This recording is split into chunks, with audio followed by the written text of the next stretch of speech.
Hi guys, this is Phil and me, and today we're gonna talk with you about the Slave CV. The Slave CV is a very powerful tool, and maybe Phil, you wanna start to explain why it is that powerful. So, how I came about this was that I had a few relationships or encounters with masters that didn't quite work. It wasn't my fault, it wasn't their fault. Yeah, I And also then, yeah, and then I was kind of like speaking with some other masters, and they were saying they had the same issue. And through these just discussions, we kind of came up with this idea of a slave or a master CV. And this is a way of sort of reflecting what is it that you're kind of offering. What sort of person are you, and what sort of person are you looking for? So it's like finding the match between a slave and the master, right? Yeah, I would say it's more finding out where you don't match. That it can be Okay. very easy to figure that question out with two corresponding CVs, let's say. Yeah, well, it's definitely. Yeah, I have a lot of I've had a lot of slaves where I was realizing that it's just not match at all. Not really technically from the likes and dislikes, which is like also sometimes a thing, but also from the mental basis. So is this more focused on the mental basis or on the technical preferences? I'd say both. So the template that I created, you've got this idea of what skills do you have, what sort of S&M can you take, etc.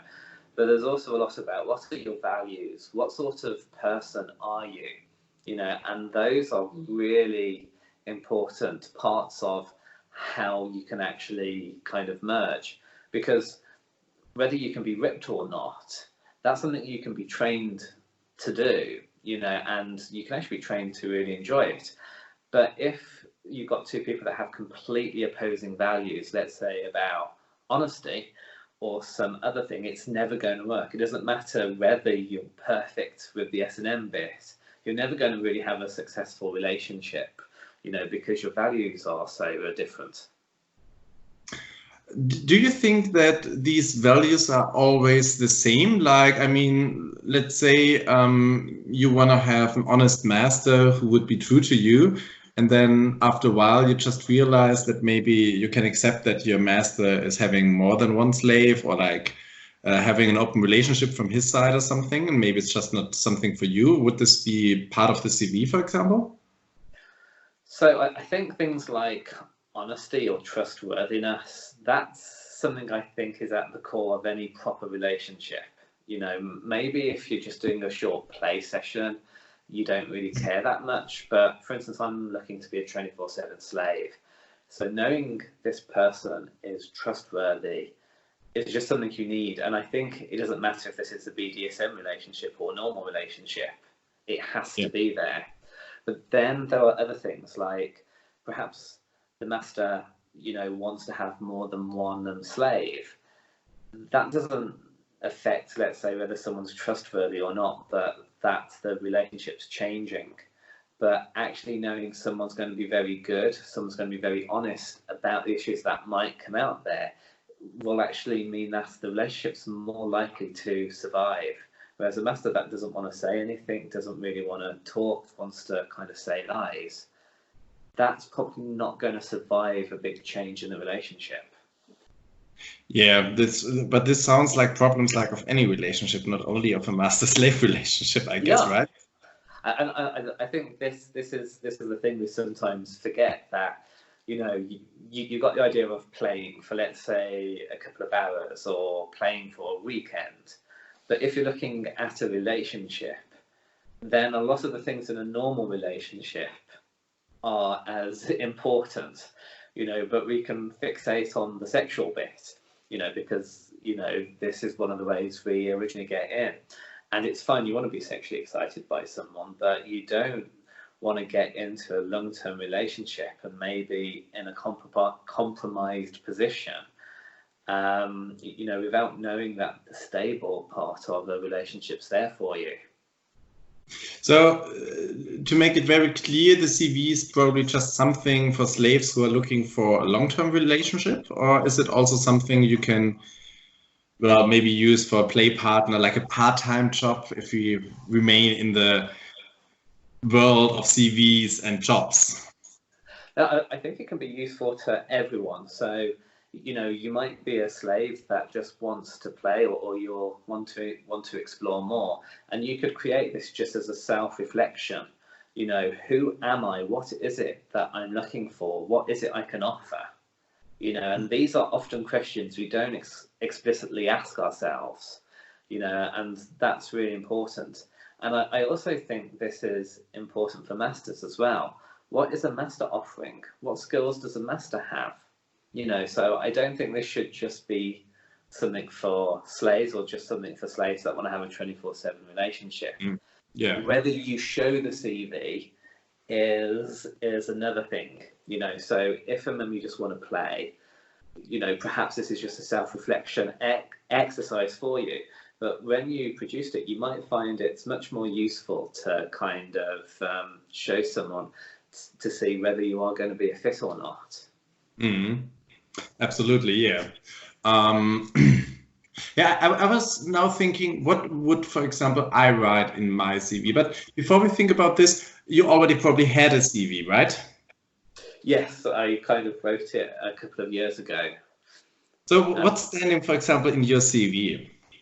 So right at on the top, I kind of talk about all of my different aspects. So it's not just that, I'm a slave, but, I work as a coach, I'm a bodybuilder, I'm also good at teaching people, I am also a natural leader. So I put all of these different aspects of myself there, so someone can just look and go, wow, this isn't just one person. But I'll also put something like object or animal in that list as well. And that list will change.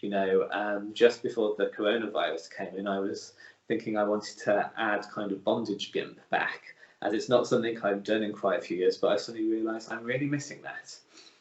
Okay. So is it like you write kind of a temporary you image and then you keep it until you maybe think, okay, now I'm gonna change myself a little bit. So it's like kind of a developing paper, right? Yeah, I think it's being aware that what you want now is not going to be necessarily what you want in a year's time or 2 years' time. Yeah. Our tastes and our attitudes and stuff, they tend to change. And one of the risks we have sometimes if we write something like this is that we think it's fixed, and we keep on referring back to it even when we've kind of changed. So one of the things I like is sometimes looking at it and going, is this still true? How have I changed? Is the stuff I want to add, is the stuff I want to take out? And that allows me to understand myself better. Yeah. So would you say, or no, maybe the other way, what's the topics in the CV? So what are like the headlines? What are you talking about? Do you have categories there, or Yeah. how's it?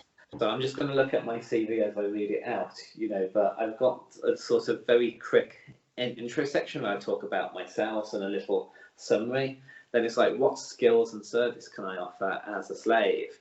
And that can include things like massage or cooking. Then I have something about what is Oh, the I like to S&M. get massage, and if you're good, that's fine.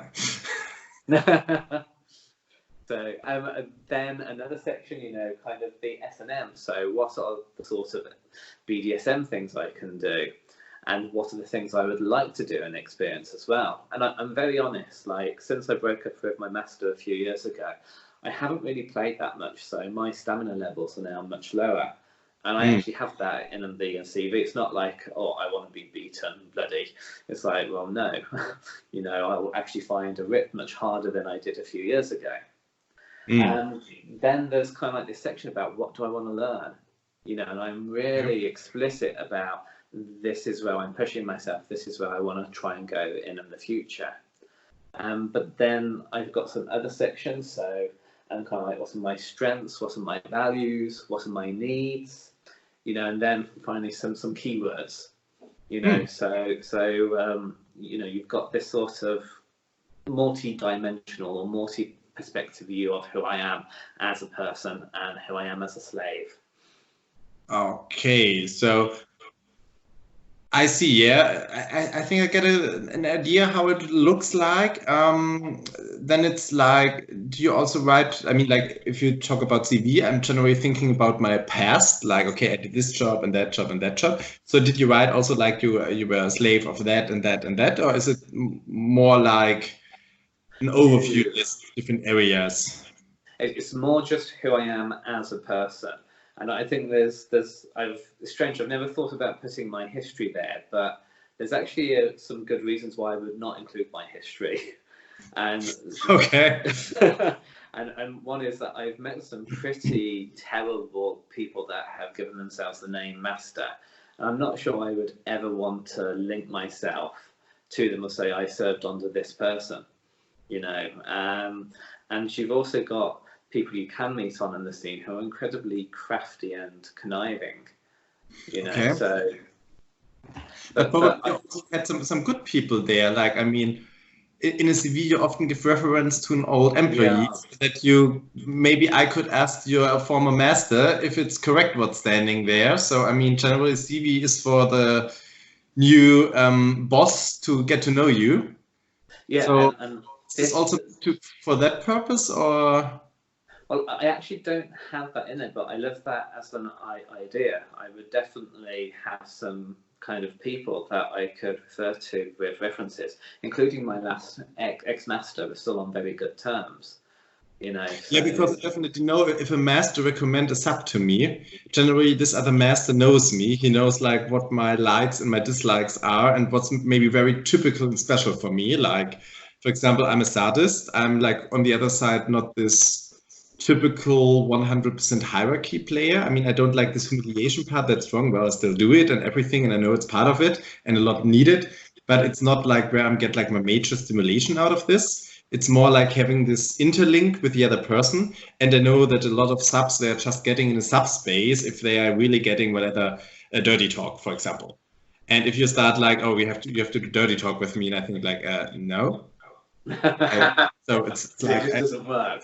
Yeah, it just would never match, because if it's like the slave would need dirty talk, I would never start to do something with the slave, because I know I would maybe laugh about myself if I would start dirty talk. But on the other side, maybe the stuff I'm really doing, I'm maybe much harder, but I'm also more sensitive and more empathic, maybe than some other ones. So maybe I'm a little bit special in this. And if I know the other master know me, if they say yes, this is like interesting for you, go with him. Then I'm like, oh yeah, okay, maybe I should. I think this is a really valuable, because I mean, I need a person who knows me and who knows the other person. If they can see that this is maybe matching somehow, I think this is a really, really good contribution. And these references are probably also very good. So yeah, I think this should be definitely in it. I would like it if there would stand some masters I know, and if I then could ask them. So I think this would be interesting for me. And I'd also say that it would be good for masters to also have references as well. It's amazing the amount of masters that I've been in touch with. And when I've asked, could I speak to one of your ex-slaves, they suddenly disappear. You know, okay. So I think that visibility should be on both sides, not just on the slave. You know, that a master should also have that as well. Yeah, I mean, I have my husband, so he knows me probably the best, even though we are not a 100% match in all fields. But yeah, I think this is definitely a good point. And generally, my husband already knows if the sub is working for me or not, or if it's more like, okay, I bring him to him because, yeah, we can have some fun, but maybe it will be not the hottest night. So it's like, sometimes it's very good. I'm just thinking, if my slave would be jealous about another slave, then maybe he would say something wrong to me or the other slave. Yeah, jealousy is like a good experiment. yeah, but jealousy is, I think. But I mean, probably you wouldn't give your ex if it's like only like 1 week ago or something. So maybe he would like say something wrong about you anyway. So yeah, but on the long term, definitely. Yeah, that's a good one. So what else can I expect from the CV than having a lot of information about you as a person and about you in your BDSM and sexual interests and experience. What else do you write in there? So I think a couple of interesting sections are like, let's say, the values or the needs and the strengths, because this helps go a bit deeper into who are you as a person. What are the sort of things that are important, and because that kind of allows you to know how that person kind of walks through life, So you could have someone that has, let's say, courage, curiosity as kind of like kind of strengths or values, or you could have someone that says like trust and honesty. Neither one's good or bad. Yeah. There isn't like a list that says this is what a good person is, this is what the bad person is, but they start to give you an idea of the sort of person and how they see themselves, and that can be a really powerful insight. Yeah, I think so as well. Especially the needs. I mean, the needs of a slave are, I think they're actually very important, because this is what makes the slave really the slave in the end. Otherwise, it's just a person who is probably trying to do what you want, but it's not really from internally wanting to do what you want, because maybe the slave is missing something. But if you really know what a slave needs, I think this is like such a powerful key to the slave, and you can then really control him. So would you really bring like your most inner needs there, or like your trigger points, how I can really get you? No, I mean, it's strange. I do have actually another, I wouldn't even call it a CV, it's like a map of me, and that goes very deep, and it includes all of my trigger points and stuff, and it would be a long, long time before I would share that with someone else, because that is where someone could take advantage. And you need to be able to actually, that's what the master generally want to take. Well, you want to give enough information for someone to understand and be able to start that process, but you then need to figure out, does that person deserve the trust of knowing a bit more, and then does a bit more and a bit more. If you expose yourself too much too quickly, and you're with the wrong sort of person that calls themselves a master, they could manipulate you quite terribly, and you could end up getting really badly hurt. So a CV naturally should give a more surface view. It gives just enough information, but it's not enough that you're exposing yourself to trouble. If you're dealing with someone that could use this for, let's say, immoral reasons, so it's someone that isn't a moral person. Okay. Yeah, well, true. Still sad, but true. What about, I mean, when I'm dating some guys, I'm always trying to figure out if that's a match or not. So I'm asking a lot of questions. Well, I didn't use the CV before or yet. So is there like, one problem I often see is the misunderstanding and the misuse of words and things, what they like and what they don't like. For example, I'm a sadist, and I know that a lot of people are afraid of pain. On the other side, if they feel comfortable with me, they are kind of taking more pain than what I can do with other masochists, which are like maybe not feeling that comfortable with me, and they go much further. So I think that this is also like maybe, or let's ask the question other, how do you avoid these misunderstandings in the CV? Because I mean, you don't talk about it, you just see it standing there. For example, I don't like pain that much. Yeah. Well, I think with any of these points, you've got to discuss what they need. I mean, I think this is especially true in BDSM, but it's true in any part of life, that when someone says a certain word, they can mean something completely different. So, for instance, you use the example of pain. Okay, what does pain mean to you? What's the reasons you don't like it? oh, you say that you want to be an object. What does that mean for you? I've got a lovely story I can actually share about people having different versions of the same word. Please. So there was a master I once met up with in Holland, and he actually knew another master that I was kind of training with, who turned into a proper relationship. So they got in touch with each other, and this master was saying, oh yeah, he really likes being used as a object. I then went over to this Dutch master, and it's like, my God, there's so much humanity in you. I would never use you as an object. And yet his style of mastery used me more as an object than I'd ever experienced before. So you've got this kind of thing that people are using the same word object, but I had a different version of what it meant.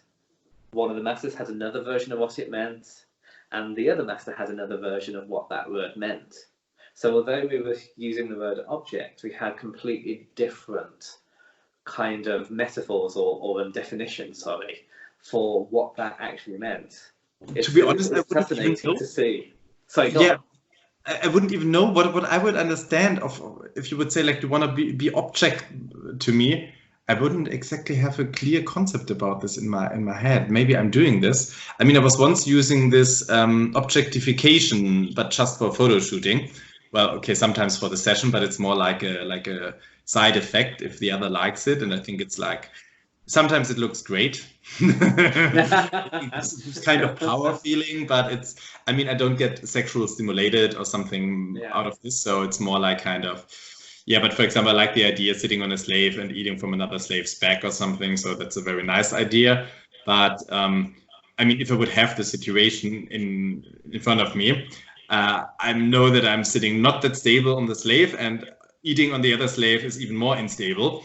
So it's like also, well, it's a nice concept, but in making it real, it would be like, well, maybe not that horny and sexy anymore, but for some pictures and for having this concept, well, having a slave as my for my feet. So this is also fine. But so this is what I would understand under this. But for example, making somebody bondage object, is this the same like having a rope bunny, a rope model, or how would you set this frame? Yeah. Well, it depends on the person. So you need to say, okay, what does this mean? Describe, the best thing you can imagine being used as an object, and then if they mention something and perhaps they don't mention bondage, go, well, what about bondage? And they're, oh yeah, well, I'm going to be chained up and everything, and you just sometimes need to just query and figure out what is it that's actually being kind of like said here, and get them to bring it to life a bit so you can then understand it better. And it might be you also need the slave to ask you questions to understand what your definition is. That. Go on. Would you say that after having this CV, you always need like a job interview afterwards? Yeah, I mean, I think I don't like the idea of a job interview because slave interview. Yes. But I think actually when you're first meeting someone, you are, in English would use the word vetting. You are trying to understand that person. Who are they? Do you want to go any further? And a lot of people will actually go through that sort of process. Is this person worth talking to more? Are they a match? And it's through the discussion that you can start building the relationship up a little bit. Is it, a virtual or cyber relationship cannot be completely different to being with the person, but you can at least start to understand how each other tick and what it is you're looking for. I actually had a master, he comes over to Berlin over summer, and one of the things he was starting to trial was, rather than even talking about it, and the slave or the master would find pictures of what they thought they were talking about.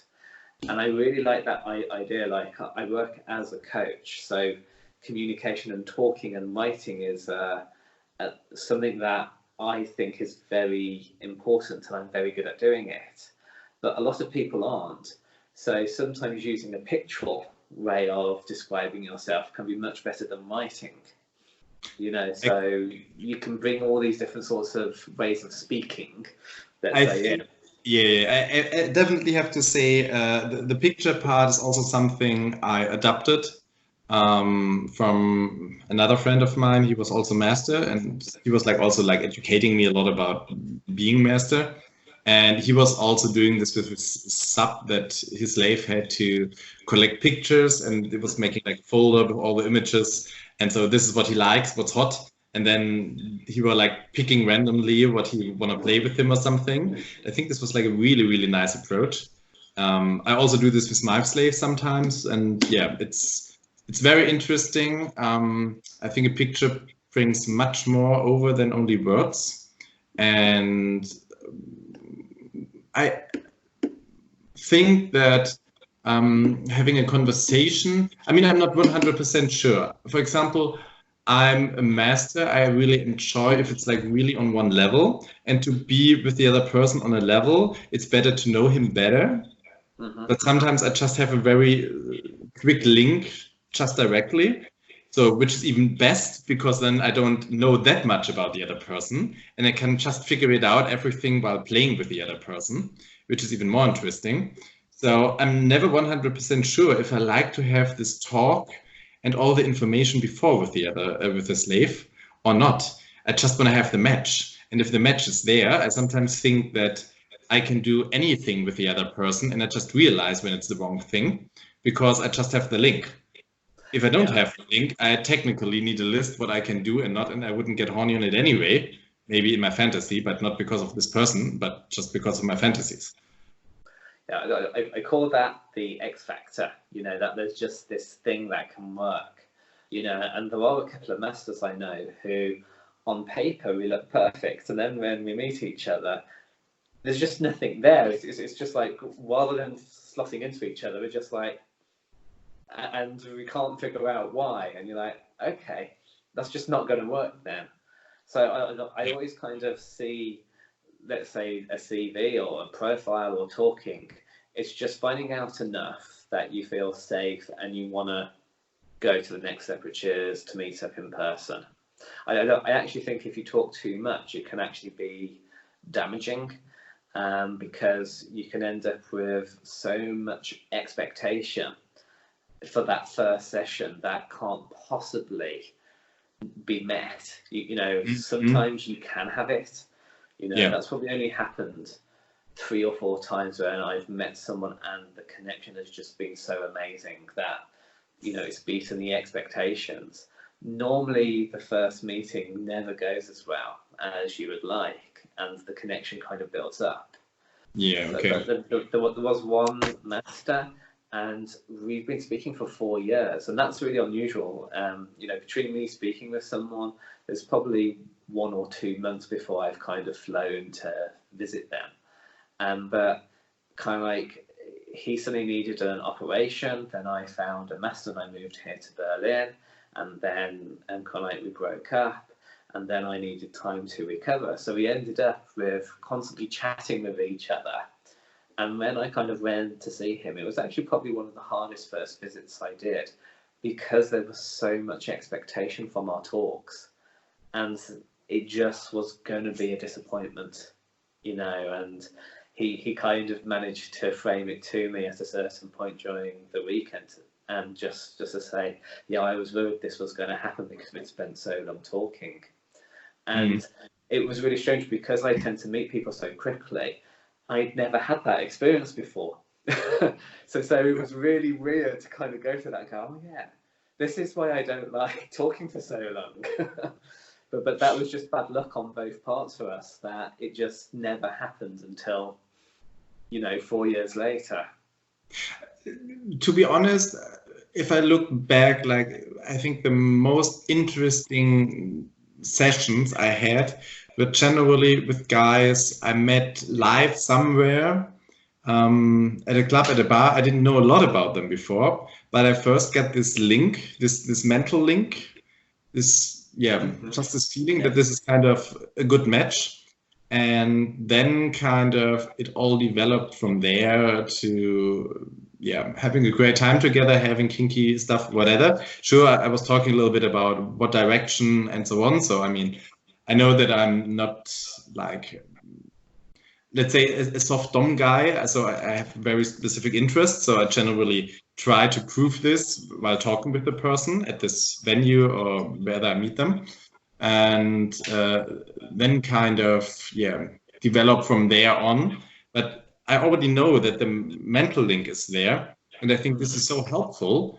That I'm really interested in the person, because to be honest, online, I have so many people just saying hello and, oh, you're sexy, you're hot, I want to do this and that, and do you like this and that? And I think like, yes, no, maybe, and I can answer in text like hours or weeks or months and just answer these questions and then meet a guy, and it's not a match at all in the end. So sometimes I'm wondering if this preparation or less preparation is better, and maybe just the CV, just like a standardized test or something, also this BDSM test, they are, I mean, not that developed like the CV, but it's like giving you an overview. So maybe sometimes just having this CV like a standard, just grab it, see, okay, this is a match, might be a match, and then bring the guy to the job interview and see like, okay, do we meet, do we kind of link in real, or is it just technically talking about it, and then we can analyze all the details and maybe make everything perfectly clear, and in the end figure out, oh yeah, but there's no chemistry, and everything we were saying before is like, no, because it doesn't feel, for example, submissive to me. Yeah, no, I would agree with that. I think that let's say a CV or a profile page, it has its place to help in connecting us, but it doesn't replace actually meeting and connecting with the person. With me being a 24/7 slave or wanting a 24/7 master, there's not many people that are really looking for a 24/7 slave. You can look on Recon or Romeo and there'll be loads and loads, but most of them are fakes. Yeah. So you do have to travel, and I would say that sometimes you want to get a bit more information before you do that travel, but absolutely, it's just enough information. It's not trying to get complete and utter security and certainty this isn't the right person. And I think that the other thing is that we shouldn't rely on them too much. That it's really easy when you have a profile to go, oh, I'm not sure this is the exact body type, or this person's blonde but I want it dark, or what colour are their eyes, and you can get really precise, and actually if you met that person in person, you would never really notice those things if there really was a connection. So we can sometimes focus on the wrong things when it's online, and get really precise when we don't need to. I think that's definitely a problem. I realized this in the whole, or just technically, you can set a filter on all of the dating apps. You set a filter about whatever body size, age, whatever, what type you are, hair color. You set already a few things. And if you just set the filter, you already block like a lot of people. And there's one typical example, which is the age. I know a lot of people, I was in the past very age specific, like I wanted only plus minus 2 years of my age. So this was like a very small range. Yeah. And well, then technically I decided, okay, I once found a guy, I was, I think 19 and he was 28. But he looked like maybe 21 or something. So definitely he looked like in my range. And I just didn't realize that he was like 10 years older than me. And well, after I met him, I was like completely changing my thinking about age.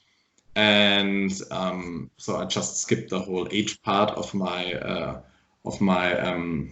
scale. Well, after I found my husband, I added it again, because then I just changed from plus minus to only minus. So then I'm only looking for younger one. Well, my husband is older than me. So I'm kind of satisfied with older guys. I don't know for what reason. But I think since then I never had any older guy anymore. But yeah, so and then there's the other problem. If I then look at the pictures online, I generally think like not interesting, not interesting, not interesting. And it's so many people you have. I mean, you have to make decisions very quick. I don't want to spend like 2 or 3 hours a day just to select through the profiles I want to answer to.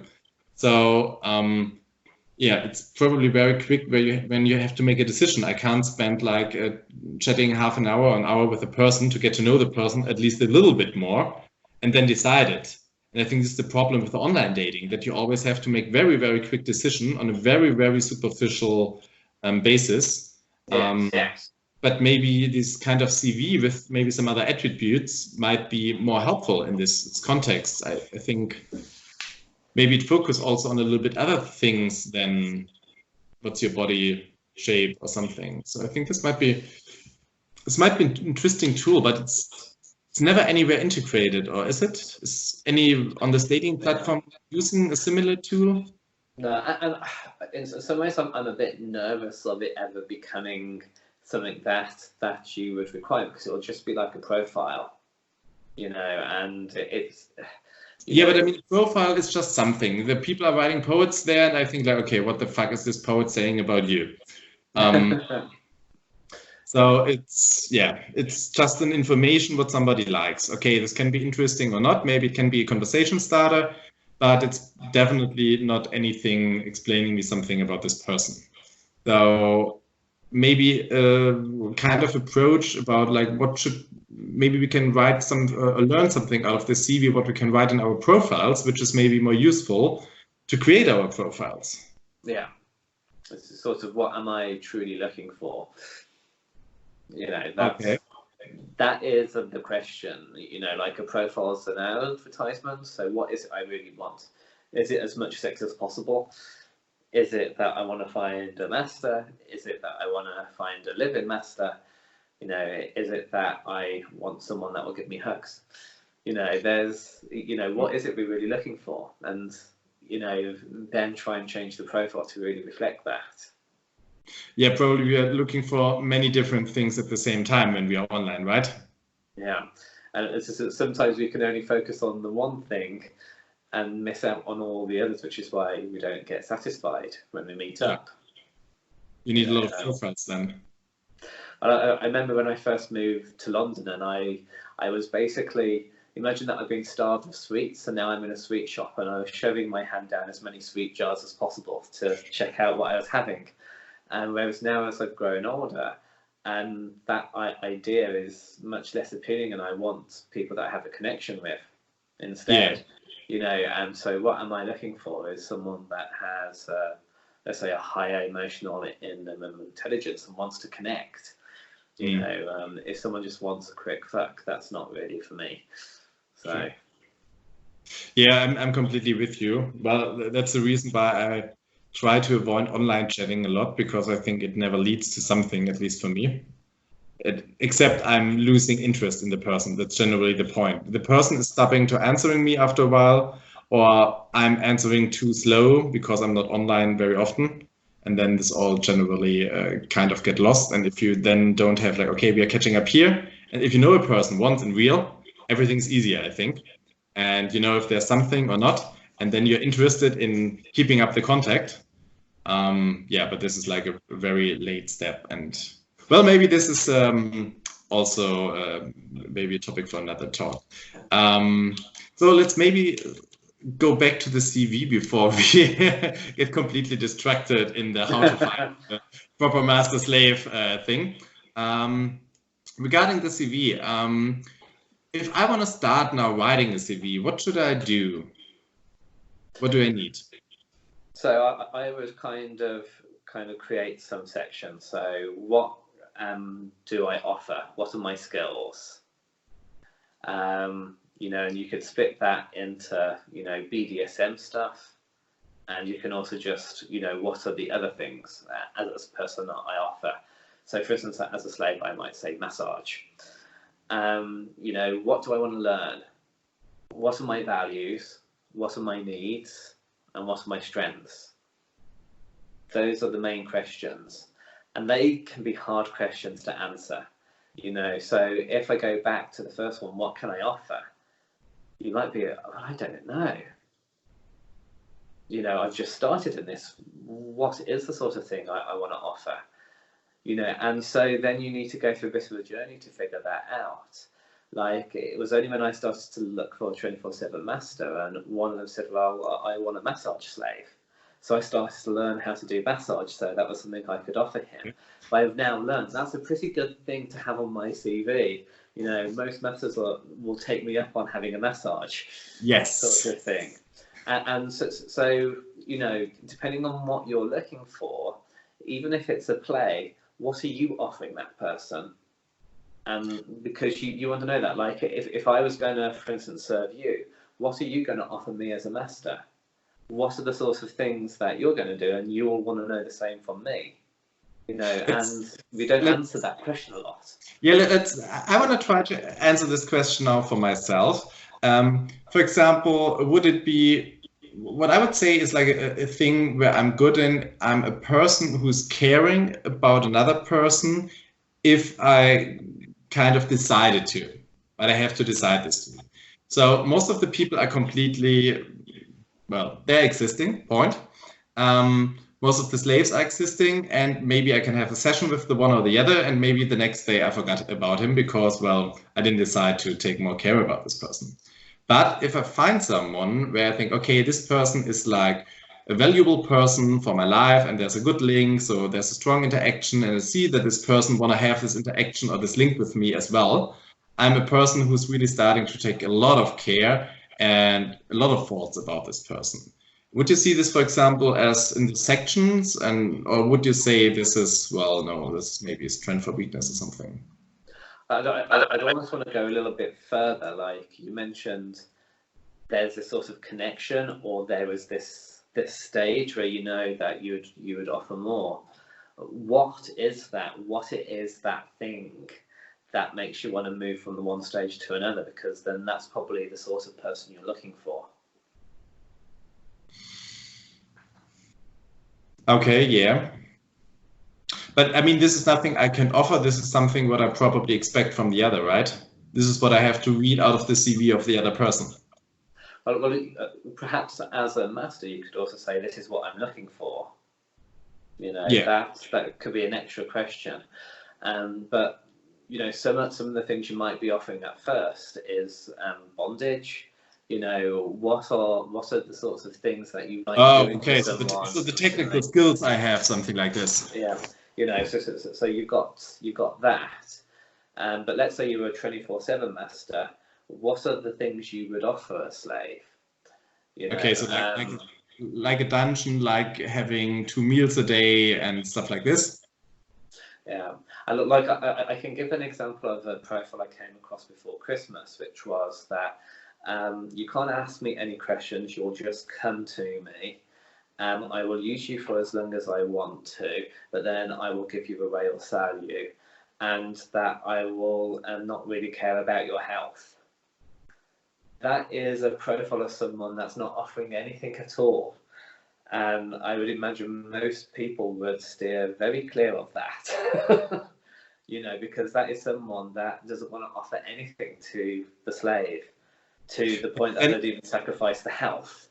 Yeah, but for example, would it be, should I then write in this section like, I would take care that you remain healthy, that you remain to stay fit? Would this be then something I have to offer, or? I think so. I think this is something that is worth being explicit about, because there are people that don't offer that. Whether they should be about on the scene and whether they should call themselves masters is another point. But there are people out there that don't care about these things. You know, so you kind of like differentiate that. This is then basic thing. I mean, this is more like a weakness of this person. And I mean, generally, you don't write your weaknesses in your CV, do you? Why is it a weakness? I mean, if you don't care about the person, well, okay, at least in my understanding of master slave. This is your perspective. Yes. in my perspective, a master is a responsible, or has to be a responsible person and has to take care, because otherwise, I mean, it's my property in the end, the slave. I'm responsible for my property. I can use it as I want to, and I expect something from my property, but I also have to take care about it. And I have to make sure that my property feels as well as I want it to be. And I want my property to be the best. So it must be fit, healthy. I want it to be satisfied, at least sometimes. in some ways, not in all ways, but yes. Satisfied enough to be happy with me. So. So yeah, but I mean, this is something really, which is for me like the basic understanding of a master. Otherwise, I would say you're just an asshole, which is also okay. But I mean, I know a lot of people who like these assholes. So they just want to have like an asshole who just take, because they have a lot of things to give and they cannot handle if they are getting something in return. But I think it's not a typical master if he's only taking and not taking care, only taking off from the slave. So, well, so yeah, this was like an like another topic. What's a good master and what not? Yeah, maybe back to the CV question. So in this first section, I would write like I can, for example, do professional shibari. I can offer like some play equipment, whatever. Maybe it's technical stuff like this. Maybe I'm a caring master. I take care about the health of my slave. Would I write these things inside, or? Yeah, you know, perhaps because you mentioned before you want connection, you know, Yeah. so you don't want just one-off play sessions, but you want to find people where you can build up, you know, and go deeper. That's something that you've kind of mentioned in this talk. But isn't this something I need? I mean, this is a need of me, right? It's something I need from my slave, and it's not something I can offer to my slave. Or I mean, I could offer connection if the slave wants the connection, but it's something I need. It's Well, not. I think this is a piece of information that's useful for the slave to know, because let's say I just want one-off sessions. Okay, yeah. You know, it's kind of worth knowing, well, you're looking for something more. Whereas someone else is like, no, I'm happy to have as many people as possible, kind of thing. So I don't know which section you would put that under, but that's an important piece of information for someone to know about you. I mean, maybe you can say if a master offers something, would be, for example, my bondage skills, that I probably can offer, or whatever my experience with pain games, or that I take care about the slave. So this is something I offer, but which is something I don't really need. Like, I mean, yes, I need my slave to feel well, but I wouldn't need to do the bondage with him all the time. So if the slave, for example, would say, no, I don't want to have this offers, then maybe he doesn't take it, and maybe he doesn't have to take them. But for example, my needs, like having this link with the sub, this mental link, and kind of, I want to have these kind of, I want to feel that there's a link. This is something I need to have a good, a good session or a relationship or whatever with the sub. So I cannot offer this because I cannot say if this is existing or not, or coming up or not. So it's like something I cannot offer because I cannot offer this link if I don't have it from my side, or if it's not existing between the two of us. Yeah. And on the other side, I really need it. I can offer my shibari skills, but well, it's like if you say no, that's a no-go for me, shibari, then I can say, like, okay, well, forget shibari, we do something else. So maybe we have things offers and things I need. These are to separate then in this category, right? I think so, because I'm just reflecting for myself, and I probably do something similar, because I always say connection's very important for me. You know, I can serve someone and technically I can do it well, but it's when I have the connection that it goes to the other place, you know, where things kind of change and the fireworks go and stuff like that. You know, so although I'm offering all of these skills, I also kind of say, I think, after the start of the CV, that I'm looking for connection. It's very important for me. Yeah. So you're looking for connection. So isn't that another category looking for? It could actually be. I don't have it in my CV, but that could very easily be something that you could create, I think, and it would help people understand each other better. You know. What would be your interesting categories? Like, I mean, I now have the things what I can offer. Okay, my bondage skills, maybe my equipment, so on. Maybe I can also, oh, for example, where would I put my husband that I'm having already? I mean, I'm available alone, but I'm still having my husband. And I think this is an advantage for some people. Others maybe say it's a no-go because they want to master all for themselves. Some others say, oh, this is sometimes cool, sometimes not. I want to have single sessions and shared sessions. So yeah, I think they're different. Where would you put this? This is probably in a what I'm looking for section. You know, because I'm looking to have single and shared sessions with my husband. But I also think that perhaps there's an introduction section where some of this might go in. You know, that, you know, so some things just don't go into a tidy category, and that is why there's this other section which is just giving a summary about yourself. You know, so because the moment we try and be too logical and put everything into a category, we might end up with so many different sections. It's too much. It's like, what are the most important things we want to kind of say? So maybe if I start writing the CV, I just write down what I want the slave to know before he gets to know me. Yeah. You know, you could, I mean, it's sort of, who am I? What can I offer?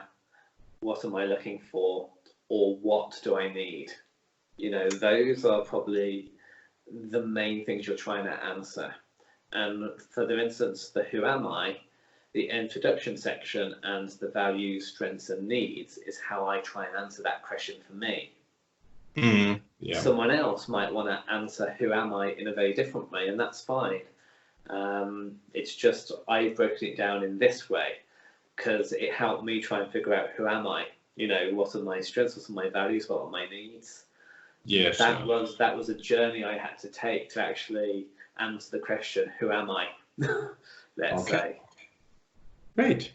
So maybe let's come to the point on this stage and looking back to all our audience, which is hopefully still listening after close to an hour of our conversation. Yeah, let's maybe summarize it.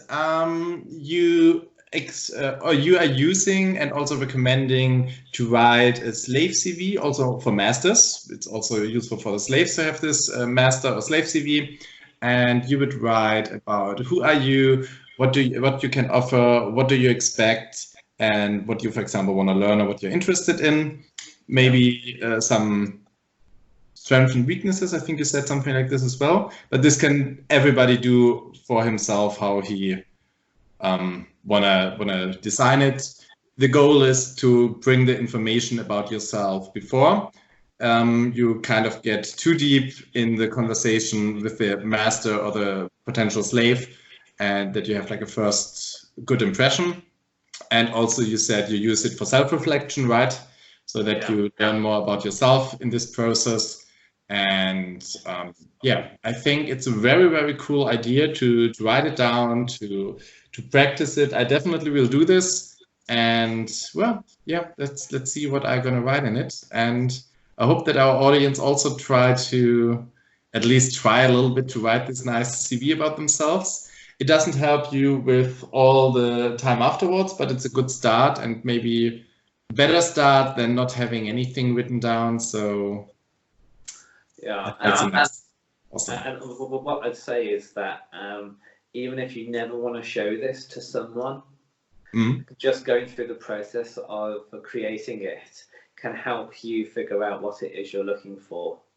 You know, so I'd say that if you're feeling triggered about this, I want to write a CV and share it with people, maybe just do it as a private thing, because for me, the journey of figuring out the answers to those questions is where I've found it the most useful. You know, so maybe, you know, do that first. Awesome. And then see if you want to use it. Because answering the question, who am I? What do I want and what am I looking for? Can actually be much harder to answer when you think about it. It's not what you're assuming. And then you go, oh, yeah. Hold on. So definitely try it, just as a self-reflection exercise. Awesome. Cool. So thanks for this interview, this talk. And thanks for the audience to listen to us. And yeah, well, if you liked it, share it or recommend us to some others and watch our next videos. And do you already have a next topic? I don't think we have, do we? We haven't decided it yet. Okay, well, we have so many. Yeah, and as you see, we are just talking about a lot of topics at one session. So yeah, stay curious. We're going to pick the next one later, and then let's see how it all goes. Take care, everyone. Bye. Bye.